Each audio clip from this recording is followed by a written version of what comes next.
Kalau rumah tanggamu lagi bermasalah, libur dulu kerjanya. Atau kita, Anda di rumah aja.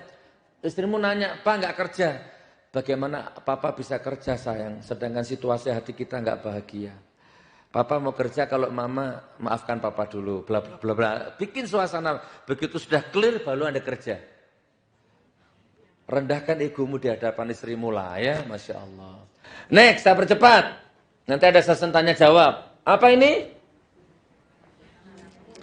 Masa diajari, coba Anda bilang begini, loh Gus, masa sih cuman begini kan, saya tahu kalau begini. Gini Pak, saya kasih contoh. Anda pernah dengar cerita ini cerita sudah umum di YouTube ini. Ada bapak lagi bekerja, perhatikan. Ada bapak lagi kerja di depannya laptop. Terus tiba-tiba anaknya umur 2 tahun setengah, lucu-lucunya dia bawa buku cerita. Anda pernah dengar cerita ini? Papa, adik punya buku cerita. Bacakan dong Pak, bacakan Pak, gitu. Dengan suara cerdalnya. Apa kata bapaknya? Adik, Papa sibuk. Ke Mama sayang. Bapaknya lagi ngetik terus, lanjut. Terus anaknya maju, disentuh pahanya bapaknya. Papa, jangan Mama, Papa saja. Bacakan buku ceritanya adik ya Pak ya, gitu. Dengan cerdalnya, dengan lugunya. Terus bapaknya emosi, adik, Papa sibuk. Ngerti? Ke Mama. Coba. Jangan diremehkan ini, walaupun Anda tahu kan gak ada salahnya saya ingatkan. Yang ngerti itu Anda, bukan anak. Anak belum punya hak untuk ngerti. Anaknya takut lari ke mamanya. Ternyata mamanya main gadget. Mama, adik punya buku cerita, bacain dong Ma. Adik, Mama sibuk sayang, sebentar ya. Saya potong ceritanya, anaknya tiba-tiba nggak tahu siapa yang nuntun, tiba-tiba masuk kamar dan tidur. Besoknya berangkat ke kantor, istrinya juga bekerja, sekitar jam 10 pagi anaknya mati kecelakaan di jalan. Ya, dalam perjalanan pulang diantar supirnya, mobilnya dihantam truk, hancur terburai mayat anaknya itu. Saya potong ceritanya, dipanggil ditelepon suami sama istrinya tadi, bayangkan kalau Anda di posisinya orang tuanya itu coba. Betapa luluh lantah jiwamu. Saya potong ceritanya, di atas kuburan, sudah dikubur ini anaknya ini, hujan, bapaknya pegang buku cerita, yang tadi malam minta dibacakan itu. Anakku, sekarang tak baca nak ya, buku ceritanya nak ya, dengarkan nak ya, tapi anak sudah dikubur ini. Maafkan papamu, maafkan papa tadi malam gak sempat baca buku ceritanya. Dibaca buku ceritanya sampai hancur dengan air matanya itu, buku cerita itu. Saudaraku, ini hal yang sepele tapi Anda sering lalaikan ini, gak bisa. Saya harus ingatkan lagi bahwa ini bagian dari sistem. Berapapun harganya bayar. Berapa sih anaknya Anda itu? Paling ya 1.500.000. Sejauh tidak ada unsur merusak akidahnya. Itu saya bayar berapapun harganya. Saya sudah 25 tahun nggak nonton TV. Di rumah saya nggak ada TV. Dan alhamdulillah awalnya susah. Saya punya anak perempuan awal-awal dulu itu kalau nggak nonton TV rasanya gila. Hampir saya sudah pernah TV saya banting satu jadi korban. Gara-gara kecanduan sinetron. Berat rasanya merubah habit itu. Tapi alhamdulillah lahir anak kedua mulai terbangun. Ya, saya harus punya anak hafal Quran. Ternyata jalan satu-satunya salah satunya harus disingkirkan TV-nya.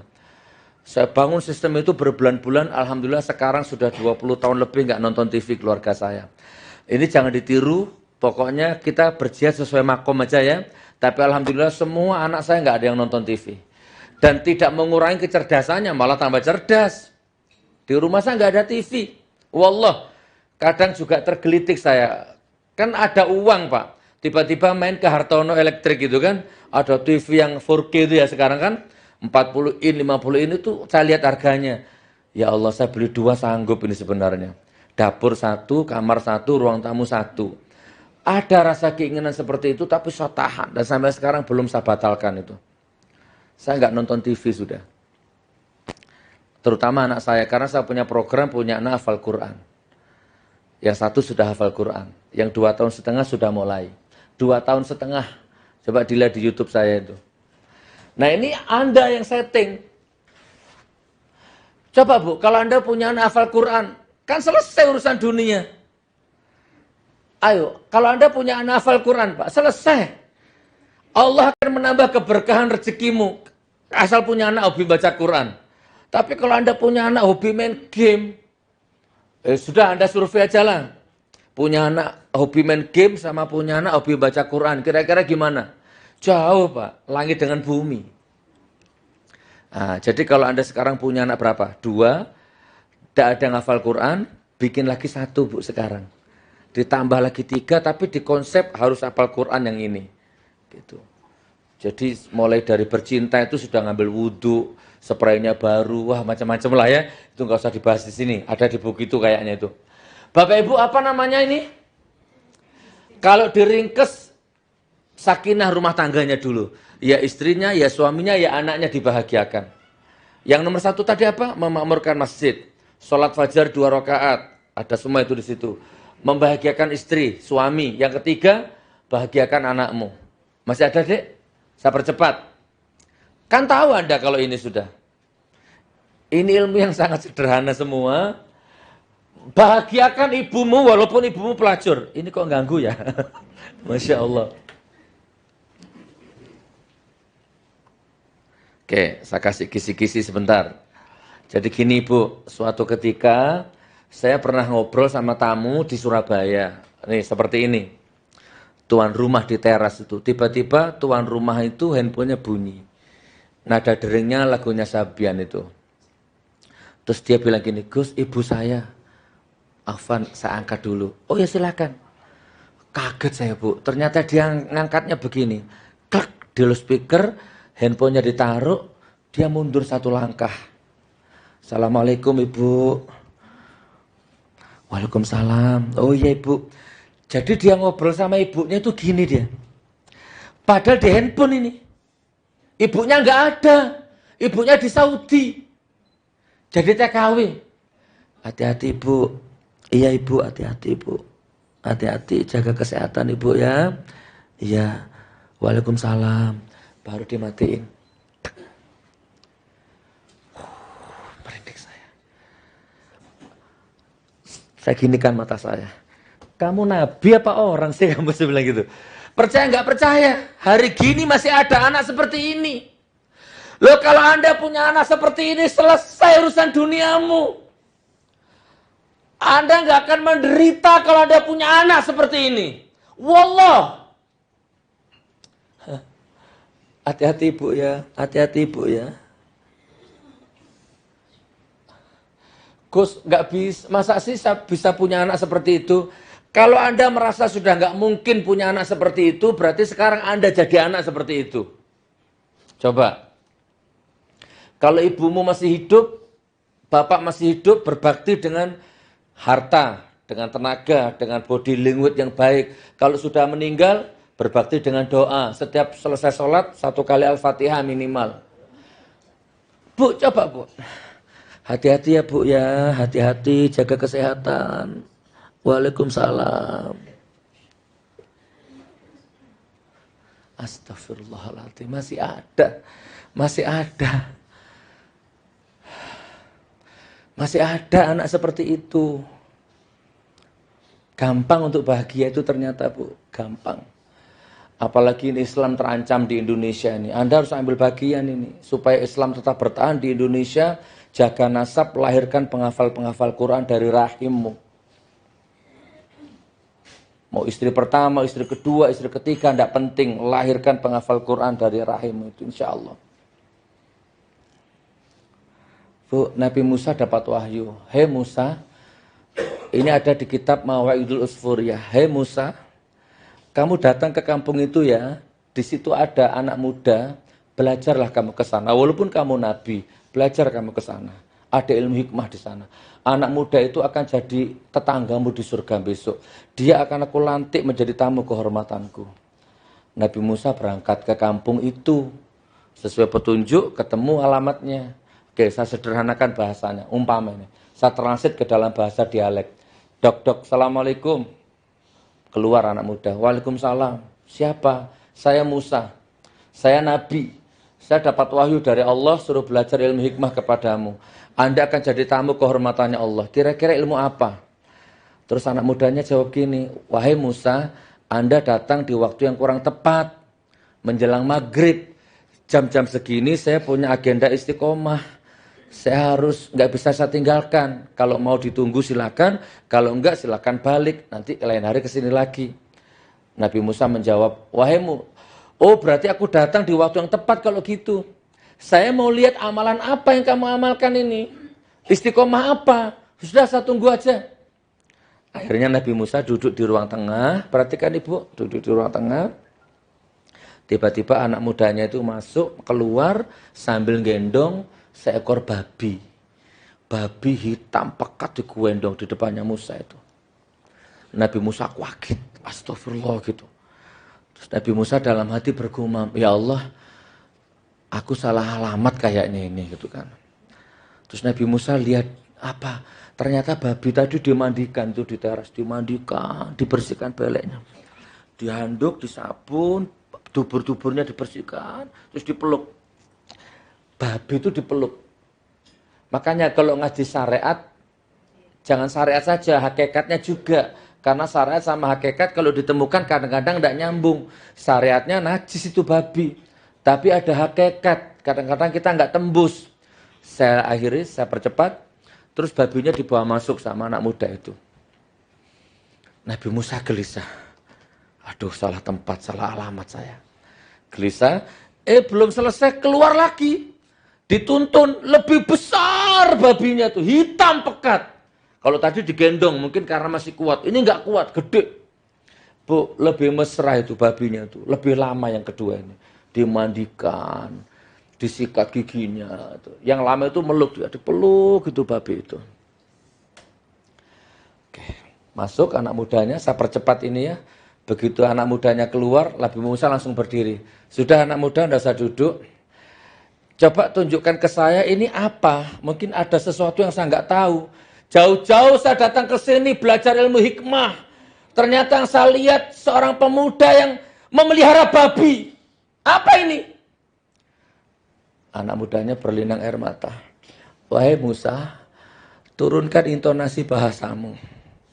Walaupun menurutmu babi itu kotor, najis, haram. Wallah, kedua ekor babi tadi adalah jelmaan kedua orang tuaku. Senajis apapun dia, saya akan memulihkan dia. Saya nggak peduli surgamu, nggak peduli nerakamu. Yang penting babi tadi ibu dan bapakku. Jadi ibu bapakku itu durhaka, menjelang maghrib kena petir, hujan deras, terbakar. Saya pikir mati, menggeliat. Ternyata berubah wujud jadi babi. Bapak Ibu, ini terjadi nyata di dalam kitab Mawaidul Usfuriyah. Dan ini iman harus meyakini bahwa ini bukan bohong. Sebagaimana beliau melemparkan tongkat, lautnya terbelah. Melemparkan tongkat jadi ular. Jadi pada zaman Nabi Musa ada orang jadi babi itu tidak aneh. Oh, sekarang aja malin kundang juga. Entah itu mitos. Coba Anda binatang gamat itu ada binatang khas yang dari laut Malaysia itu. Menjijikan bentuknya itu. Itu kalau Anda potong jadi 10 bagian, Anda pisah. Itu 10-10-nya hidup. Kalau Anda sambung lagi, dia akan meregenerasi sel dan dia akan menjadi binatang yang utuh lagi. Dalam ilmu sains, dalam ilmu Allah itu nggak ada yang aneh. Manusia jadi babi itu nggak aneh. Wahai Musa, dia adalah ibu bapakku. Tadi yang kedua yang gemuk tadi yang saya nggak kuat gendong itu ibuku. Demi Allah saya akan tetap memuliakan dia walaupun dia najis. Begitu. Saya yakin orang tuanya Anda nggak seperti babi lah. Nabi Musa langsung pamit naik ke Bukit Tursina. Ya Allah, apa ini ya Allah? Nah, dijawab sama Allah, itulah pemuda yang besok akan jadi tamu kehormatanku plus dengan babi-babinya ikut ke surga juga. Akan aku kembalikan wujudnya sebagai bapak dan ibunya. Bukan karena babinya, karena takdimnya anak kepada orang tua itu. Ibumu pelacur, mohon maaf ya, ibumu pelacur. Coba, Bu, mohon maaf ya Bu ya, tapi mata sambil menunduk. Saya nggak malu punya ibu pelacur dan saya akan tanggung beban malu ini Bu. Tapi sebagai anak saya punya kewajiban mengingatkan ibu, istighfar Bu, taubat Bu. Tapi begini tetap bila pun bersujud. Pelacurnya dia biarkan urusan dia sama Allah. Makomu tetap sebagai anak yang takdim. Cium kakinya Bu. Demi Allah Bu, jangan jadi pelacur Bu. Wallah. Tapi takdim. Kalau begini ceritanya, kalau merujuk ke Nabi Musa tadi, Anda akan masuk surga, ibumu akan dapat karomahnya Anda juga. Bahkan insya Allah sebelum masuk surga, sebelum meninggal pun ibumu akan dapat hidayah. Sekarang kita balik. Bu, aku malu punya ibu pelacur macam kau. Misalkan ini, dibentak-bentak. Pergi, bahkan Anda usir bahkan. Ya yang jelas ibumu masuk neraka, Anda masuk neraka, kan begitu. Rumusnya ibumu dibakar dengan api, bahan bakarnya dari tulang belulangmu. Itu rumusnya. Sudahlah saudaraku, kalau sama orang tua ngalah sajalah, sebejat apa dia. Terus minta sama Allah.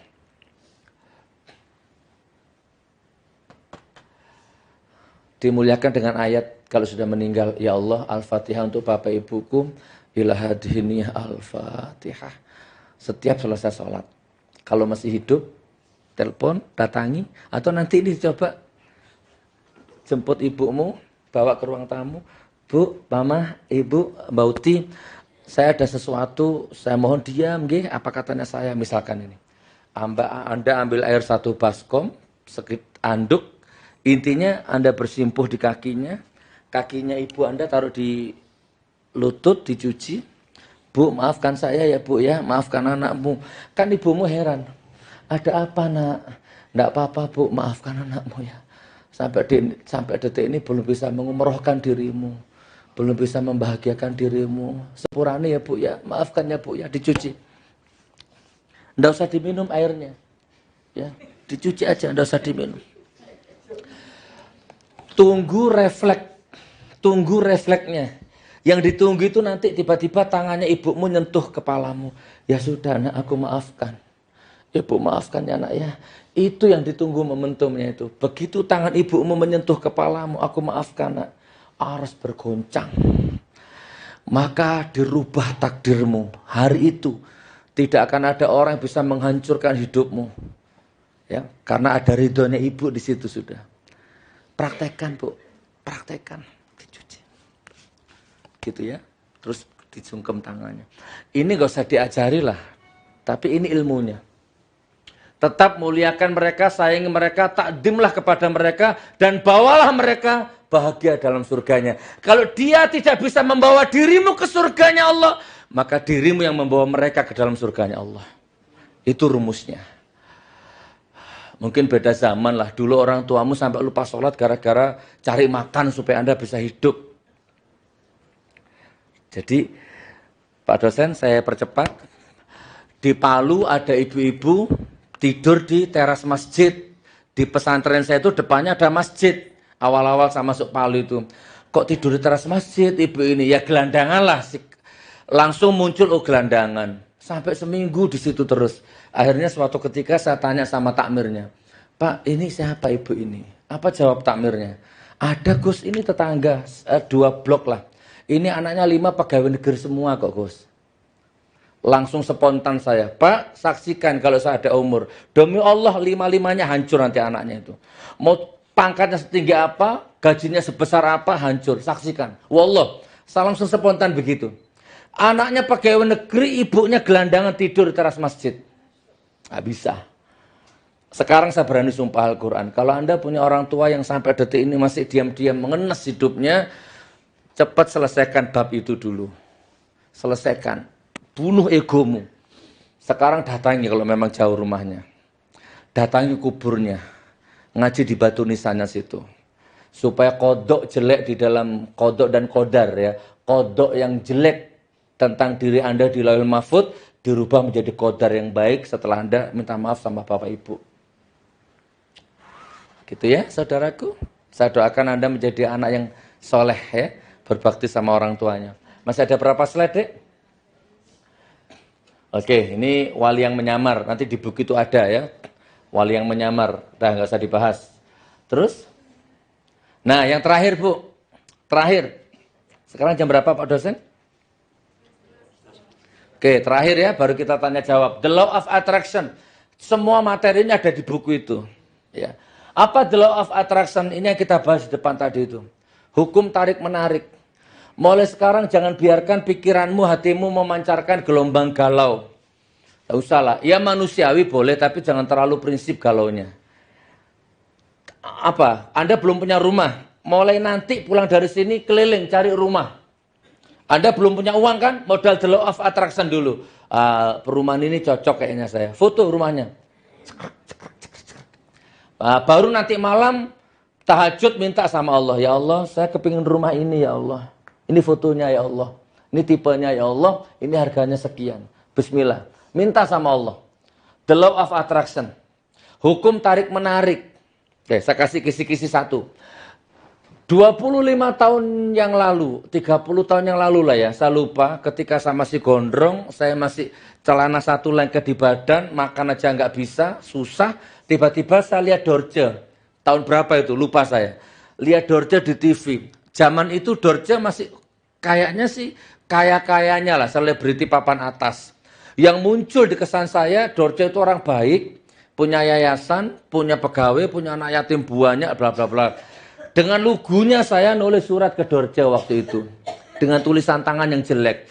Bu Dorce, kenalkan nama saya ini, alamat saya Probolinggo. Saya mau minta pekerjaan Bu, nyapu boleh, nyupir boleh, masak boleh, apapun boleh. Yang penting saya butuh pekerjaan. Saya kirim ke Kapten Tendean di Trans TV itu. Nggak dikirim, saya kirim surat itu 5 kali kalau saya nggak salah. Nggak ada respon. Coba Bu, beberapa tahun yang lalu itu. Saya masih bujang, masih kere, masih miskin. Apa yang terjadi? Namanya the law of attraction. Hukum tarik-menarik. Nggak masuk akal, tapi akan terjadi. Ternyata kemarin, 5 bulan yang lalu, saya mau ke Korea itu. Landing di Cengkareng, telepon saya bunyi, nomor asing. Saya angkat. Halo, Assalamualaikum. Waalaikumsalam, Cak Nur, Janco, gitu. Mesut dia ke saya. Siapa? Dorce, Cak Nur. Gila, saya lihat videomu Cak Nur, mantap. Teruskan Cak Nur. Ternyata Dorce telepon saya. Lah, Cak Nur di mana sekarang? Saya di Cengkareng, Mbak Dorce, Bunda Dorce. Saya mau ke Taiwan. Nah, pulang dari Korea, mampir ke rumah saya. Harus, wajib. Podo wong Surabaya nih, gitu. Jadi ngomong bahasa Jawa. Saya jemput Cak Nur nanti di bandara. Insya Allah kalau gitu pun. Akhirnya kita buat janjian. Pulang dari Korea di bandara, bener Bu, dijemput saya sama dia. Itu pesawat saya delay 3 jam. Seorang Dorce nunggu saya di bandara 3 jam. Oke, saya potong ceritanya. Akhirnya saya duduk di mobil dia, diantar, dibawa ke rumahnya dia di Bekasi. Dia nyetir. Saya batin. Berpuluh-puluh tahun yang lalu saya kirim surat sama kamu, tidak pernah dibales. Sekarang kamu jadi supirku ternyata. Bu, coba. The law of attraction. Jangan remehkan. Jangan. Kalau Anda pernah masuk ke dunia multi level, ada ilmu ini. Multi level itu modalnya cuma impian. Makanya kalau orang yang nggak nyambung sama multi level sinis. Padahal hati-hati impian itu. Modal daftarnya cuma 200.000, tapi impiannya besar. Dia punya dream book. Isinya gambar mobil, gambar hotel. Anda kalau nggak nyambung, stres ini orang. Enggak, itu the law of attraction. Jangan remehkan orang yang punya impian. Orang nggak punya. Oke, 5 menit terakhir. Apa namanya? Ngarit rumput. Dimakan aja susah. Suami istri, orang suka bumi, ngarit. Itu pun bukan kambing dia, kambingnya orang. Dia cuma buruh sabit. Tapi laki-laki ini kuat sekali keinginan umrohnya. The law of attraction itu. Bapak Ibu tahu nggak? Di pegangan aritnya itu ada gambarnya Ka'bah. Di pintu kamar mandinya dia ada Ka'bah. Di ruang tamu ada Ka'bah. Guntingan-guntingan koran itu Ka'bah. Bahkan di plafon tidurnya itu ada Ka'bah. Jadi orang ini sejauh mata memandang itu Ka'bah. Saking cintanya, ya Allah, walaupun saya nggak punya takdir umroh, nggak punya uang, minimal mataku melihat Ka'bah, ya Allah. Syukur-syukur engkau panggil aku, ya Allah. Coba Bu, the law of attraction. Sampai istrinya curiga, Pak, sadar Pak, ngaca Pak. Dimakan aja susah. Bapak ini mbok yang ngaca. Itu kan bahasa standar. Makanya keluar dari sini Anda jangan jadi orang standar. Jadi orang di atas standar. Sampai-sampai istrinya datang ke Kiai, bawa air. Pak Kiai, tolong doanya Pak Kiai, suami saya stres. Oh, makan aja susah kok umroh, sampai aritnya itu ada Ka'bahnya Pak Kiai, mau mandi lihat Ka'bah, mau tidur lihat Ka'bah. Tolong doakan Pak Kiai. Jadi sama Kiainya didoakan, wes apa nggak tahu lah. Diam-diam dimasukkan sama istrinya. Ayo minum biar sadar kamu. Gitu mungkin istrinya itu ya. Ya diminum sama suaminya. Tapi suaminya tetap labbaik Allah, labbaik Allah, labbaik Allah. The law of attraction, Bapak Ibu. Saya potong ceritanya, pagi-pagi seperti biasa, kok delalah yang tempat dia nyabit biasanya agak sepi, dia pindah tempat kurang lebih agak jauh lah. Ya, dia mulai ngarit di situ. Ini zaman terjadi 98, pas ada kisru-kisru Pak Harto turun tuh. Kaget dia, tiba-tiba dikagetkan dengan suara klakson mobil. Din, din. Dia toleh, ternyata dia ngarit di pinggir jalan. Pak, ternyata ada Cina. Itu tanah dijual punya siapa? Dia noleh. Oh, ternyata ada banner, tanah ini dijual. Gitu kan. Tanpa perantara, gitu tulisannya kalau nggak salah. Oh, saya kenal insya Allah ini orang ini. Saya kenal tetangga saya antar mari. Oh iya ya. Jadi waktu itu Cina itu kayaknya eksodus lah. Dari Jakarta mulai cari tanah-tanah di pinggir-pinggir situ. Gitu. Saya potong ceritanya, ketemu dengan yang punya tanah. Jadi ini yang punya tanah, ini Cinanya. Tukang ngaritnya tadi Sendiko Dawuh duduk di sini. Dengan lugunya. Ya namanya orang butuh tanah, nggak ruwet. Nggak butuh negosiasi lama, deal intinya. Begitu harganya deal, dua-duanya noleh ke tukang ngarit tadi, noleh. Bahasa isyarat, ini yang ngasih persen aku atau kamu, gitu kan. Dengan izin Allah, dengan lugunya tukang ngarit tadi berdiri. Maaf kalau boleh, kalau walaupun nggak diperseni nggak apa-apa kok, saya ikhlas. Seandainya ikhlas, boleh nggak saya minta upah umroh? Ini arit saya ada Ka'bahnya, saya kangen sama Ka'bah, saya kepingin naik haji. Coba Bu, sambil nangis itu. Bayangkan kalau Anda ketemu orang seperti itu. Langsung katanya Cinanya tadi, tak umrohkan sama istrimu. Terus yang punya tanah, aku yang ongkosi, aku yang nyangoni. Bu, the law of attraction. Jangan remehkan kekuatan pikiranmu. Mulai sekarang jangan batin yang jelek-jelek. Bayangkan, pulang dengan sukacita ketemu istrinya, Ibu, Bu, umroh Bu. Ibu tambah stres, eling Pak, tobat Pak. Belum tahu ceritanya. Saya potong ceritanya, intinya umroh suami istri. Saya mau tanya, seandainya Anda jadi istrinya gimana kira-kira? Anda batin diam-diam, sudah terlanjur tak carikan kiai, terlanjur tak carikan air, sudah tak minum, saya kira stres. Itu bukan stres Bu, the law of attraction, hukum tarik-menarik. Kalau bahasa Indonesianya, tarik-menarik. Siapa yang belum umroh? Belum? Umroh ya, cari travel yang amanah, di Bandung banyak. Jadi mulai sekarang kalau Anda mau sukses, ini jadikan bagian dari sistem. Apa detik ini prioritas hidup Anda yang belum tercapai? Saran saya harus punya anak penghafal Quran. Saran saya harus apalah, terserahlah investasi tanah di mana-mana boleh. Ya, hindari bisnis yang riba-riba itu. Oke, saudaraku, insya Allah cukup ini ya. Saya masuk ke sesi tanya jawab, tapi saya serahkan ke moderator dulu. Wassalamualaikum warahmatullahi wabarakatuh. Ya, baiklah Bapak Ibu sekalian, ternyata kalau kita lihat di media sosial melalui video, banyak yang mengatakan kalau Gus Nur materinya itu saja, ternyata bisa materi kemana-mana, ya, dan menarik karena eksistensi beliau selalu memaparkan yang fakta empirik dalam membeberkan semua isi ceramah maupun tampilan beliau baik melalui video di media sosial. Bapak Ibu sekalian, kita membahas, ya, kita membahas inti dari bedah buku adalah bagaimana Bapak Ibu sekalian bisa langsung dengan penulisnya. Saya kira semua sudah punya ya bukunya ya. Jangan-jangan kesini asal udah ketemu Gus Nur udah marem, nggak bawa bukunya. Sudah ya semua ya. Ya, apapun itu pada kesempatan kali ini kita adalah membahas bedah buku. Penulisnya sudah ada di hadapan kita bersama. Silahkan kita kemukakan semua apa isi buku ini yang belum kita pahami. Saya kira semua sudah ada ya, sudah semua membuka. Untuk termin pertama Bapak Ibu, saya buka 3 orang ya, dengan menyebut nama dan asal atau institusi dari mana. Ya, kami persilahkan Bapak yang di belakang terlebih dahulu.